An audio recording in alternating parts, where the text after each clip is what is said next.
بسم الله الرحمن الرحیم. السلام علیکم و رحمت الله و برکاته. یک بار دیگر به تمام خواهران عزیزی که در روز سه‌شنبه در درس عقیده با ما همراهی میکنید، چگونه که درسی گذشته ما درباره نشانه های کوچک روز قیامت صحبت کردیم و تا اندازه تقریبا 50 نمود آن را، یا گفتیم 50 نشانه کوچک روز قیامت را در یک چند حلقه های درسی با هم گفته گذاشتیم. امروز شروع میکنیم با اذن و توفیق پروردگار یگانه درباره نشانه های بزرگ روز قیامت. نشانه های بزرگ روز قیامت یعنی نشانه هایی که وقتی این نشانه ها پیدا یا ظهور میکنن، الکی آمدن قیامت خیلی نزدیک است. الکی قائم شدن قیامت یا رسیدن قیامت خیلی خیلی نزدیک است و گویا که انا در چند سال آینده می آید. و درباره نشانه های بزرگ روز قیامت در حدیث پیامبر از 10 گفته شروع کردگی هستند، در حدیث از آن زیادتر و کمتر به ترتیب اولا کدام نگفتند، ولی علما به سیاق حدیث ها نگاه کرده شروع میکنن از امام مهدی، از آمدن امام مهدی. و امام مهدی خواهران عزیز یکی از بزرگترین نشانه های قائم شدن روز قیامت می باشد. مهدی که وقتی که در زمین الکی جای برای عدل نمی ماند و به انصافی همه جا را فرا می گیرد و مردم از ظلم جای گریز نمی یابند، پروردگار در یک شب برای مسلمان ها امامشان را یعنی پیشوایشان را برمیگزیند که در یک شب امام مهدی اعلان می شوند و در نزد مکه با مسلمان ها آمده بیعت می کنند. و عجیبش این است که امام مهدی را از کودکی کسی نمی شناسد و ادعاهای بر دروغ که فلانی کودک نشانه های مهدی را داشته است، فلانی کودک شاید مهدی شود، یگان اساس ندارد. حاضر انشاءالله در حدیث می بینیم که پیامبر صلی الله علیه و سلم می گویند فقط در یک شب پروردگار کاملا او را تمام گناهایش را بخشیده به صراط المستقیم طرز ارشاد می نماید که او امام مسلمان ها می شود. و عجیبش این است که خواهران عزیز درباره امام مهدی در کتاب های سنن هم هست و حتی بعض مفسران بعضی از آیات های قرآن را هم به امام مهدی نسبت می دهند. و چون امام مهدی دیگر اجل یهودها هست، نابودی کفر در روی زمین است و وقتی امام مهدی می آیند امتی خار و ذلیل شده اسلام دیگر با پرچمش بالای تمام کافران غالب می شود و صدای الله اکبر تمام روی دنیا را فرا می گیرد و اسلام همان گونه‌ای که در عهد خلفای راشد بود دیگر باره عزت می یابد. امام مهدی با آمدنشان لرزه به قلب کفار و به قلب یهود داخل می شود و حتی در کتاب مقدس یهود و نصرانی ها درباره امام مهدی بودنش را بعضی از علما روایت می کنند که امروز انشاءالله با هم گفته می گذاریم. در قرآن کریم در سوره بقره الله وقتی می گوید لهم فی الدنیا خزی و لهم فی الاخره عذاب عظیم، برای آن یهودها هم در دنیا خواری و زاری هست، هم در روز قیامت عذابی بزرگ است. بعضی از مفسرین میگویند این عذابی بزرگ برای کفار، از جمله ابن جریر طبری میگویند وقتی الله میگوید ای کافران برای شما حالا در همین خصوصا یهودان لعنت شده برای شما در این دنیا یک خواری و شرمندگی هست، شما در دنیا خیلی شرمندوار شکست میخورید. ابن جریر طبری میگویند شکست آنها همان زمانی که مهدی ظهور میکنند و قسطنطینیه استانبول امروزه کاملا به دست مسلمان ها میافتد و همان خزیه های یا گفتیم خوریه که بالای یهودها وعده شده است. خیلی گفتم بعضی از مفسرین از جمله ابن جریر طبری میگویند این درباره همان که هست همان مهدی منتظر است که با آمدنش کلا یهودها نابود و شکست میخورند. و این چنین در کتاب تورات هم آمده است که وقتی که شما در زمین فساد را زیاد کردید و دیگر حد و حدود الله را نشناختید، بالای شما آن جوان وعده شده می آید. و همان جوان وعده شده را که میگویند اینجا مقصدی حضرت موسی مهدی منتظر است که او می آید و آنها را شکست می دهد. در حدیث باشد خواهران عزیز، پیامبر صلی الله علیه و سلم میگویند المهدی منا اهل البیت یصلحه الله فی لیلة. حدیث در سنن ابن ماجه آمده است که امام البانی این را صحیح میگویند. پیامبر میگویند مهدی از ما هست، از اهل بیت، یعنی امام مهدی از ذریه حضرت حسن پسر علی می باشند، یعنی از فرزندان فاطمه می باشند. و بعضی از علمای هم هستند که میگویند نه از حسین، ولی خیلی در زندگی نامه نبیره های پیامبر و علل خصوص درباره امام 12 امامان خوانده بودیم، حسن و حسین اینها در زین العابدین با همدیگر قدام می شوند، یعنی پسر و دختر خود را با هم به خانه میکنن. اگر گفتیم مهدی از خانواده هر دو اینها هم هست، انشاءالله خطا نمی شود. و پیامبر صلی الله علیه و سلم میگویند مهدی از اهل بیت من است و در یک شب الله او را اصلاح میکند. معنای اصلاح این است که او را به راه راست توفیق میدهد و در یک شب به او الهام میدهد که تو دیگر امام زمان خود هستی، تو دیگر پیشوای این امتی پراکنده گشته هستی که هیچ امام ندارد. و از ابی سعید خدری روایت است که پیامبر صلی الله علیه و سلم میگویند امام مهدی از ماست، یعنی از اهل بیت من است.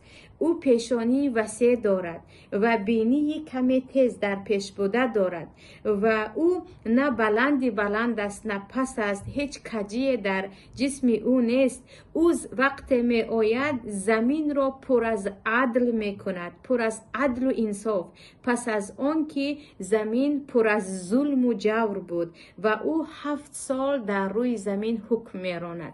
یعنی با آن همه جبروت، با آن همه عزت که امام مهدی می آیند و زمین کلا در زیر دستی سیطره مسلمان ها می شود، ولی مدتش را نگاه کنید، چون قیامت خیلی نزدیک است، مدتش فقط 7 سال است. و بعد از این می خوانیم که بعد از آمدن امام مهدی الکی آن مسیح دجال هم می آید، حضرت عیسی هم می آیند، یعجوج و معجوج هم می آید، یعنی زود بعد از این دیگر نشانه های بزرگ قیامت می شود. و پیامبر چی گفتند؟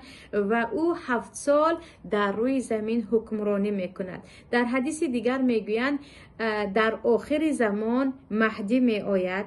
وقتی مهدی می آید پروردگار زمین را سیراب می کند، باران به زمین می بارد که اصلا نباریده بود و زمین از خود چنان می رویاند، چه گیاه و چه دانه و سبزوات که اصلا این گونه نرویده بود. و برای به مردم امام مهدی پول و مال اینقدر زیاد می شود که برابر به کسی کم و به کسی زیاد نکرده برابر بین مردم تقسیم می کنند. در روی زمین هم ثروت زیاد می شود، هم حیوانات زیاد می شود، هم امت عزیز می شود. این امت عزیز می شود و او 7 سال یا که 8 سال زندگی می کند. باز در حدیث دیگر پیامبر می گویند این امت هلاک نمی گردد مادامی که در اولش من هستم و در آخرش عیسی هست و در مابینش مهدی هست. یعنی در این امت من هستم، من سرور آنها هستم، بعداً به سر اینها مهدی هم می آید، به سر اینها عیسی هم می آید. و پیامبر صلی الله علیه و سلم حدیث در سنن ابو داود است میگویند مهدی از اهل بیت من، از فرزندان فاطمه است، یعنی از فرزندان فاطمه می باشد. در حدیث دیگر از ابن مسعود است، اون هم در ابو داوود و ترمذی، که پیامبر میگویند وقتی که اگرچه در روی دنیا یک روز باقی مانده باشد هم، یعنی برای قیامت فقط یک روز باقی مانده باشد هم، الله آن روز را دراز خواهد کرد و در آن روز طولانی برای این زمین مردی را از اهل بیت من میفرستد که نام او به نام من مناسب است، به نام پدرش به نام پدر من، یعنی نام او چه هست؟ محمد پسر عبدالله. نام مهدی محمد پسر عبدالله هست. پس مهدی از کجا پیدا شد؟ مهدی این صفتشان هست، یا گفتیم لقبشان که مردم را هدایت میکنند به راه راست. مهدی نامشان نه، مهدی صفتشان که چی میکند؟ راهنمای مردم میشوند و پیشوای مردم میشوند. اما نام اصلی خودشان محمد و نام پدرشان عبدالله میشود که پیامبر از این خبر میدهند. اینچنین در حدیث دیگر پیامبر صلی الله علیه و سلم میگویند، حدیث از ابی امامه است، میگویند پیامبر به ما درباره دجال باره صحبت کردند و گفتند مدینه چرکینی های خود، یعنی شهر مدینه پلیدی ها را از خود میراند، همان گونه که آتش زنگ آهن را از آهن تازه میکند و روزی میرسد که حتی وقتی دجال میخواهد به مدینه هجوم کند به اینجا داخل شده نمیتواند و در دوامش میگویند و روز خلاص می آید و وقتی میگویند اون روز خلاص معنایش چی است و عرب ها در چه حالت خواهند شد؟ پیامبر میگویند عرب ها در آن روز خیلی کم میشوند، ولی امام آنها امام مهدی هست، مرد صالح هست که در بیت المقدس در فلسطین امروزه با مردم نماز میخواند. وقتی مهدی در بیت المقدس در فلسطین با آن مسلمان هایی که اگرچه کم و اندک هستند ولی عزیز میشوند، عزت مییابند، کفار و یهود را زیر پا میکنند، وقتی در بیت المقدس در فلسطین نماز میگذارد، برای آنها در پگاه روزی یک باره ببخشید به نزد آنها عیسی ابن مریم می آید. یعنی عیسی ابن مریم خواهران عزیز پیامبر آخر زمان، اگرچه محمد صلی الله علیه و سلم باشند هم در آخر زمان باز عیسی می آیند، چون عیسی در روی زمین جان ندادند، عیسی در آسمان جان دادند و برای اینکه از نو باز در زمین بمیرند و باز هم مسلمان بمیرند به زمین می آیند و پیامبر می گویند عیسی زمان به زمین می آیند. انشاءالله درباره آمدن عیسی در درس های دیگر صحبت میکنیم.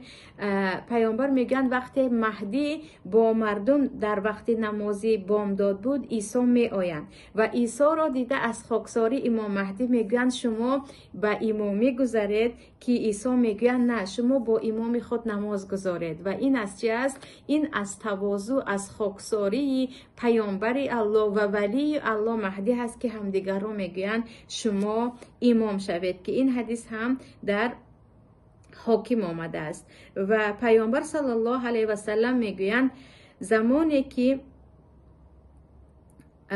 یا اول همین حدیث رو هم گفته گذارم، پیامبر صلی الله علیه و سلم میگویند زمین رو 4 نفر مالک بودن یا که شاهیگری کردن. اگرچه زمین ما، دنیای ما شاههای خیلی زیاد داشت یا گفتیم پادشاههای خیلی زیاد داشت، ولی از پادشاهایی که یا از ملکهایی که خیلی ابرقدرت بودن و گویا کل زمین را زیر دست کردن، پیامبر میگن 4 نفر هستند و اون 4 نفر یکی ذوالقرنین و دیگر سلیمان، یعنی حضرت سلیمان پسر داوود، اینها از 2 مسلمان و 2 کافر که یکی نمرود دیگر بختالنصر.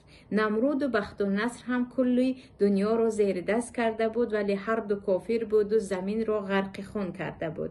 اما ذوالقرنین و سلیمان که هر 2 هم مسلمان بودند زمین را پر از عدل کرده بودند و پیامبر میگویند و 5مین آنها می آید که آن از اهل بیت من است، یعنی 5مین نفر که او هم مانند این ملک ها یا این پادشاه ها کل زمین را زیر دست میکند، این از اهل بیت من، این که هست این مهدی می باشد. و چه خیلی گفتم عجیبش این است که حتی در کتاب مقدس درباره مهدی گفته شده است که وقتی که شمایان از حد از خود گذشتید، پروردگار بالای شما آن فتى منتظر، یعنی آن جوان منتظر را خواهد فرستاد. و در سوره اسراء از آیه 4 تا 7 که آنجا پروردگار با بنی اسرائیل، با یهودهای لعنت شده صحبت میکند، میگوید وقتی شما از حد گذرانیدید، باز ما بالای شما بنده های قوی خود را میفرستیم که بعضی علما میگویند بنده های قوی یکی از آنها همین مهدی هست که در دست مهدی اجل این یهودها می باشد.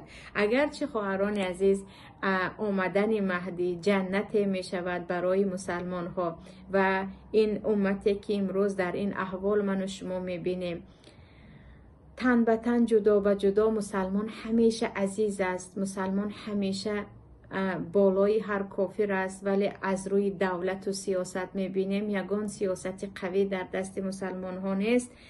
و پیامبر گفتن آن سیاست به دست مسلمان ها می آید در زمان مهدی، ولی ببینید که خیلی کم، آن هم فقط چند 7 سال، آن هم فقط 7 سال که پیامبر گفتن زمین را با عدل و انصاف مملو یا پر خواهد کرد. بعد از اینکه زمین پر از جور و ظلم بود، ولی یملک 7 سنین شاهیگری میکند، فقط 7 سال. و درباره صفات‌هایشان خیلی که گفتیم، نام و نسبشان محمد پسر عبدالله و نسبشان رفته میرسد به حضرت فاطمه و فرزندان حضرت فاطمه. و پیامبر گفتند پیشانی وسیع دارد، چشمان سیاهی کلان دارد، قاشهایش هم مثل کشیده شده است. یعنی خیلی یک مردی خوشرو هست، خیلی یک مردی خوشرو هست. و حتی سن سالشان هم آمده است که بین 30 و 40 می باشد. و اینجا حدیث های دیگر هم که در بارشان هست یک باره گفته گذاریم. در باره امام مهدی خواهران عزیز، اینجا پیامبر صلی الله علیه و سلم میگویند وقتی زمین پر از جور و پر از ظلم شد، یعنی وقتی که در زمین دیگر برای مسلمان طاقت زندگی کردن نماند و مسلمان من به کجا روم و چیکار کنم میگوید، انا در اینجا امام مهدی می آید. حدیث از حذیفه است که حذیفه میگویند من شنیدم که پیامبر صلی الله علیه و سلم گفتند وای بر حال این امت من، یا که چقدر متاسفم برای این امت من از دست پادشاهان جبابیر یعنی ظالم. یعنی پیامبر حسرت خوردن برای امت که بالای اینها چگونه پادشاهای ظالم خواهد آمد. و پیامبر نگفتن شما از دست شاهان کافر عذاب میکشید، گفتن از پادشاهای ظالمی که از خود شما هست. و من و شما امروز شاهد هستیم و تاریخ هم شاهد است، چی در دوره عباسی، چی در دوره اموی، چی حتی در خلافت عثمانی که بالای مسلمان ها کم نیستن پادشاه ها یا به گفت امروز پرزیدنت هایی که ظالم هستند. و هرچی امتی مسلمان میکشد تقریبا 90% از دست خود همون پادشاه های خودش هست، خود پادشاه های تنپرور و عاشق عیش و عشرت شده و ظالم شده که آنها هیچ چیز رو در نظر عیش عشرت خود نمی بینند، چی از عرب باشد چی از عجم، چی از عرب باشد چی از غیر عرب.